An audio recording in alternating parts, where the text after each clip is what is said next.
আজকে তোমাদের যে টপিকটা নিয়ে আলোচনা করব, ক্লাস 6-এর ব্লুজুমসের লেসন 9। টপিকটা হচ্ছে I will go with my father A ploughing. দেখো, এটা একটা কবিতা, তোমাদের সিলেবাসে আছে অ্যানুয়াল পরীক্ষার জন্য। তো শুরু করা যাক। দেখো, প্রথমে আমরা একটু কবি পরিচিতি সম্পর্কে জেনে নিই। কবিতাটি লিখেছেন জোসেফ ক্যাম্পবেল। এনার পুরো নাম হচ্ছে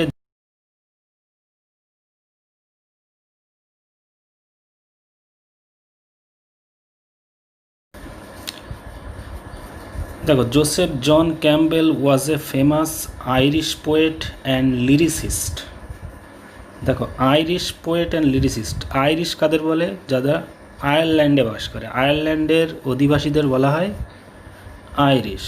ঠিক আছে, যেমন আমাদের ইন্ডিয়ার অধিবাসীদের কী বলা হয়? ইন্ডিয়ান। তেমনই আয়ারল্যান্ডের অধিবাসীদের আইরিশ বলা হয়ে থাকে। তো তিনি একজন ফেমাস আইরিশ পোয়েট ছিলেন, মানে বিখ্যাত আইরিশ কবি ছিলেন। আর কি ছিলেন? As well as a lyricist. Lyricist মানে হচ্ছে হু রাইটস লিরিক। লিরিক মানে হচ্ছে গীতিকথা। ঠিক আছে, গীতিকার, লিরিসিস্ট বলতে পারো, বা যারা গানের কথা লেখে আর কি, সেটা তাদেরকেই বলা হচ্ছে লিরিসিস্ট। তো তিনি লিরিসিস্ট ছিলেন। He was born in Belfast in an Irish family. Belfast নামক এক জায়গায় আইরিশ পরিবারে তিনি জন্মগ্রহণ করেছিলেন। His literary activities began with songs. দেখো, আগে বলেছি লিরিসিস্ট, গীতিকার, গানের কবিতা মানে গানের কথা লেখা। তো দেখো, ওনার প্রথম যে সাহিত্যিক কর্ম শুরু হয় কিসের মাধ্যমে? গানের মাধ্যমে। His literary activities began with songs. তার সাহিত্যিক কর্ম শুরু হয় সঙ্গীত দিয়ে বা গান দিয়ে। In 1905 he moved to London. তাহলে দেখো, 1905 সালে আবার তিনি কোথায় চলে আসেন বা কোথায় চলে যান? লন্ডনে চলে যান। তো জন্মগ্রহণ করেছিলেন আয়ারল্যান্ডে, তারপর 1905 সালে তিনি লন্ডনে চলে যান। His famous poems include at harvest, on waking, the blind man at the fair, the old woman, etcetera. তো তার যে বিখ্যাত যে কবিতাগুলি ছিল তার মধ্যে উল্লেখযোগ্য এই নামগুলো মনে রাখবে। এই দেখো, এই মোটামুটি হচ্ছে কবি পরিচিতি। এছাড়াও আমি কিছু তোমাদেরকে জানিয়ে দিচ্ছি, জেনে রাখা প্রয়োজন বলে আমি মনে করি। দেখো, ওনার প্রথম যে জীবন, মানে ওনার জীবনটা শুরু হয় খুব কষ্ট দিয়ে। মানে ওনার জীবনে অনেক উত্থান পতন আসে। ঠিক আছে, উত্থান পতনের মধ্য দিয়ে গিয়েছিলেন। এবং উনি মানে প্রথম দিকে সায়েন্স নিয়ে গ্র্যাজুয়েশন করেছিলেন, মানে বিজ্ঞান নিয়ে স্নাতক পাশ করেছিলেন।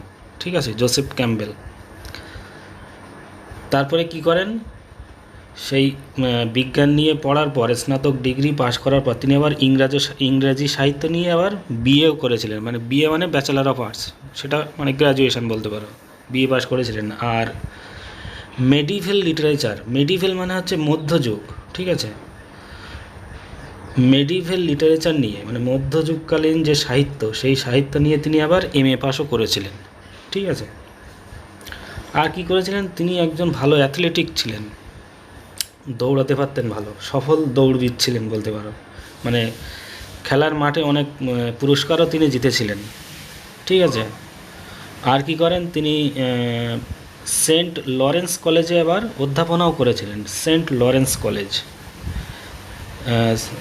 সরি, সেন্ট লরেন্স না, এটা হবে যে Sarah Lawrence college, Sarah, SARAH, Sarah Lawrence কলেজে তিনি অধ্যাপনাও করেছিলেন, মানে প্রফেসর ছিলেন।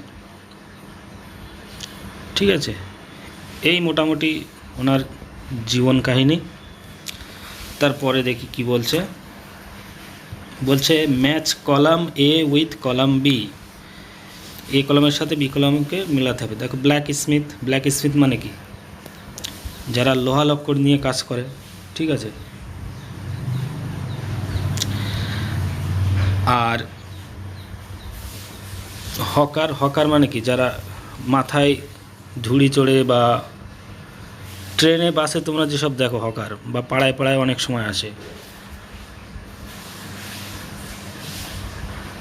নার্স মানে সেবিকা। পাইলট মানে কি, ট্রেন চালক, এই ট্রেন চালক বলছি, যারা প্লেন চালায়, অ্যারোপ্লেন চালায়। ঠিক আছে, তো এইগুলো তোমরা মেলানোর চেষ্টা করবে। এগুলো আমি আর উত্তরটা বললাম না, এটা তোমাদের কাজ থাকবে। আচ্ছা, 2 নম্বরটা কি বলছে, suppose you have accompanied your father, mother, guardian to his or her work place. Suppose মানে মনে করো, মনে করো কি মনে করতে বলছে, মনে করো যে তুমি তোমার বাবা মা বা কোনো অভিভাবকের সঙ্গে তার কর্মস্থলে গিয়েছো। ঠিক আছে, অ্যাকম্প্যানিড মানে সাথে, সঙ্গ দেওয়া, তার সঙ্গে কর্মস্থলে, ওয়ার্ক প্লেস মানে যেখানে তারা কাজ করে সেখানে গিয়েছো। তো তারপর কি হচ্ছে, tell the class what you have seen and whether you liked the place. তোমার ক্লাসে সবাইকে বলো তুমি কি দেখেছিলে এবং তুমি কি পছন্দ করেছিলে, কি দেখেছো বা তুমি ওই স্থানটি পছন্দ করো কি না, যে জায়গায় তুমি গিয়েছিলে ওয়ার্ক প্লেসে সেই জায়গাটা পছন্দ করো কি না তোমার ক্লাসে তুমি বলো। এটা জাস্ট বলতে পারো যে তোমাদের একটা উপস্থিত বুদ্ধি নিয়ে একটা আলোচনা করা। ঠিক আছে, তো এটা তোমরা করার চেষ্টা করবে, লেখার চেষ্টা করবে, না পারলে বলবে, আমি বলে দেবো, অসুবিধা নেই। দেখো, কবিতাটার মোটামুটি মূল বিষয়টা আমি একটু বলে নিই। কবিতাটার মূল বিষয় কি বলছে, দেখো কবিতার মধ্যে কবি কি বলতে যাচ্ছে, যে কবিতা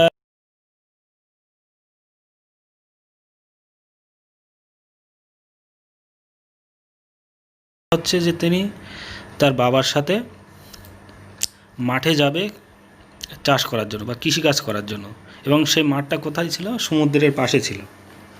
ঠিক আছে, আর ওই জমি চাষ করার সময় বিভিন্ন রকম পাখি, যেমন গাংচিল, দাঁড়কাক, পাতিকাক। পাতিকাক মানে হচ্ছে যে আমাদের বাড়ির আশেপাশে যে সমস্ত কাকগুলো আমরা দেখতে পাই নর্মাল, ওগুলোকেই পাতিকাক বলতে যাচ্ছে। সেরকম বিভিন্ন পাখির দল তাদের মানে সেই জমি চাষ করার সময় তাদের পিছনে ভিড় বাঁধত। ঠিক আছে, আর তার বাবা যে হাল চাষ করতো লাঙল দিয়ে, লাঙল চাষ করার সময়, লাঙল দিয়ে হাল চাষের সময় সে হালের গান ধরতো। আবার বীজ বপনের সময়, মানে যখন মাঠে বীজ রোপণ করত, সেই বীজ বপনের সময় মাঠের রং হয়ে উঠতো লাল। ঠিক আছে, এই বিষয়গুলো কবিতাতে আছে। আর কি আছে, যে দাঁড়কাক, যে পাখিগুলো বললাম, দাঁড়কাক, পাতিকাক, আর বিভিন্ন গায়ক পাখি, যেরকম হরবোলা পাখি বলতে পারো, তাদেরও দেখা মিলবে সেখানে। আর কি হবে, মাঠে যারা শ্রমিক, পরিশ্রমী যারা শ্রমিক, কঠোর পরিশ্রমকারী শ্রমিক যারা বীজ রোপণ করে, তাদেরকে কবির বাবা গান গেয়ে শোনায়। ঠিক আছে, আবার ফসল কাটার সময় যখন ফসল যখন হয়ে যায়, যারা একটা ফসল যখন ফলে যায়, ফসল কাটার সময় তখন কি হয়, মাঠের রঙটা আবার অন্য রকম হয়ে যায়, মাটির রঙটা তখন আবার বাদামি রঙের হয়ে যায়। তাহলে দেখো, বীজ বপনের সময় মাটির রং হচ্ছে আবার লাল, আবার যখন ফসল কাটছে তখন মাটির রং হয়ে যাচ্ছে বাদামি। তারপর কি আছে, এবার এই যে বিভিন্ন পাখিদের নাম বললাম, পাতিকাক, রাজহাঁস, অনেকগুলো পাখির নাম এখানে খুঁজে পাবে। এবং বাচ্চারা, তারাও দল বেঁধে আসতো। তারপর বাবা ফসল কাটার সময় গান গাইতো, গান গেয়ে তাদেরকে আনন্দ দিত, কাজে উৎসাহ যোগাতো। এই বিষয়গুলি লক্ষ্য করা যায়। ঠিক আছে, তো চলো আমরা মূল কবিতাতে শুরু করি। দেখো, বলছে I will go with my father A ploughing. দেখো এখানে একটা শব্দ ভার্ব দিয়েছে, দেখো এ প্লাউইং। এমনি প্লাউইং মানে কি, জমি চাষ করা, লাঙল দিয়ে জমি চাষ করা। আর এ প্লাউইং কথাটা অর্থ কি, এটা কেন বসিয়েছে, কারণ হচ্ছে একটা দীর্ঘ সময়ের কথা বলতে যাচ্ছে। এমনি নর্মালি প্লাউইং চাষ করা মানে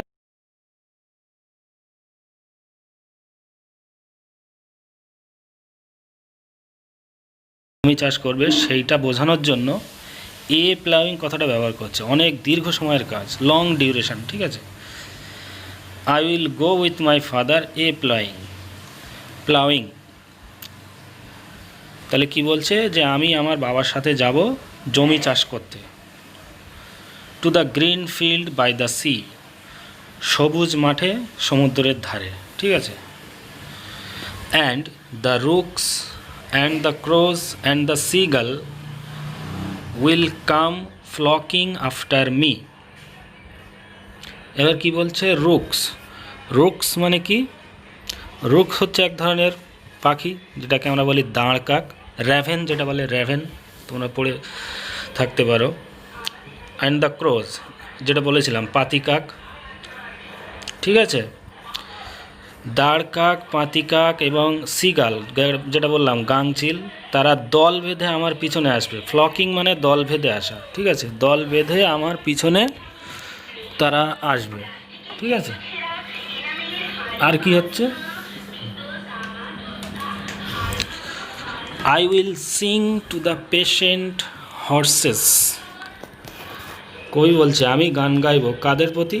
to the patient horse's. Patient মানে কাম, শান্তশিষ্ট, বা এখানে বলতে পারে যে নির্বাক, কথা বলতে পারে না, নির্বাক দাঁড়িয়ে থাকা শান্তশিষ্ট ঘোড়াদের প্রতি আমি গান গাইব। With the Lark in the while of the air.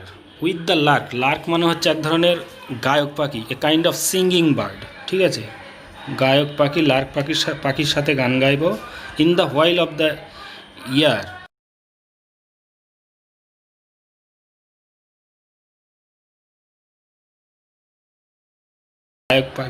গায়ক পাখি লার্ক পাখিদের সাথে আমি ওই নির্বাক ঘোড়াদের জন্য গান গাইব। And my father will sing the plough song. এবং আমার বাবা কি গান গাইবে? জমি চাষ করার বা হাল চাষ করার গান গাইবে। প্লাউ সং মানে হাল চাষ করা বা জমি চাষ করা, লাঙল দিয়ে যেটা চাষ করা বোঝায়, সেই গান গাইবে। That blesses the cleaving share. দেখো ক্লিভিং কথার অর্থ হচ্ছে বিভাজন, বিভাজিত, ডিভাইডিং, ঠিক আছে। তো এই লাইনটার মানে কি বলতে চাচ্ছে? দ্যাট ব্লেসেস, ব্লেস মানে কি? আশীর্বাদ, তোমরা সবাই জানো। তো লাইনটার মানে এরকম হতে পারে যে দ্যাট ব্লেসেস, সবাইকে আশীর্বাদ করবে বা ধন্য হয়ে যাবে, মানে বাবার এই গান গাওয়ার মাধ্যমে, আমার এই গান গাওয়ার মাধ্যমে সব ধন্য হয়ে যাবে। দ্য ক্লিভিং শেয়ার, মাটির বিভাজনে বলতে পারো, যে জমি চাষ করছে, জমির বা মাটির বিভাজনে সব কিছু ধন্য হয়ে যাবে। তো এই মোটামুটি আজকের পড়া, আজকের বেশি পড়াবো না। এখানে কিছু কিছু যে আননোন ওয়ার্ডগুলো আছে সেগুলো তোমরা লিখবে, কবি পরিচিতি থেকে শুরু করবে, প্রত্যেকটা লাইন বাই লাইন লিখবে, এগুলো তোমাদের এইচটি থাকবে। আর বাংলা মানেটাও লিখবে সেই সাথে। কিছু কিছু মানে আমি বলে দিচ্ছি, দেখো। ফেমাস মানে বিখ্যাত, লিরিসিস্ট মানে গীতিকার, যারা গানের কথা লেখে, গীতিকার। পোয়েট মানে কবি, জানো তোমরা সবাই।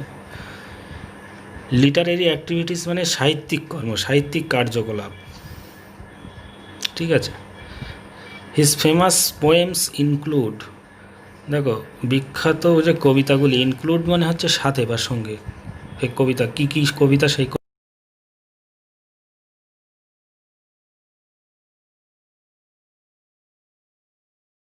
সেটা লিখবে। আর 2 নম্বরটা পারলে লিখবে, না পারলে কোনো বাধ্যবাধকতা নেই, চেষ্টা করবে অ্যাটলিস্ট, না পারলে আমি বলে দেবো। আর দেখো এইখানে কিছু কিছু ওয়ার্ড আছে, যেরকম এ প্লাউইং, দীর্ঘ সময় ধরে জমি চাষ করা, এটা বলতে পারো। রুকস মানে দাঁড়কাক।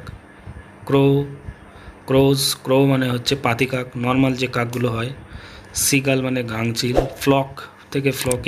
ফ্লকিং মানে দল বেঁধে। পেশেন্ট হর্সেস মানে শান্ত নির্বাক ঘোড়া।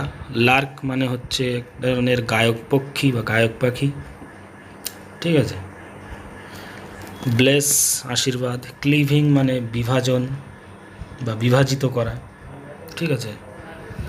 তো এই মোটামুটি আজকের ক্লাস। বুঝতে না পারলে অবশ্যই আমাকে বলবে। তো আজকের ক্লাস পর্যন্তই। Thank you.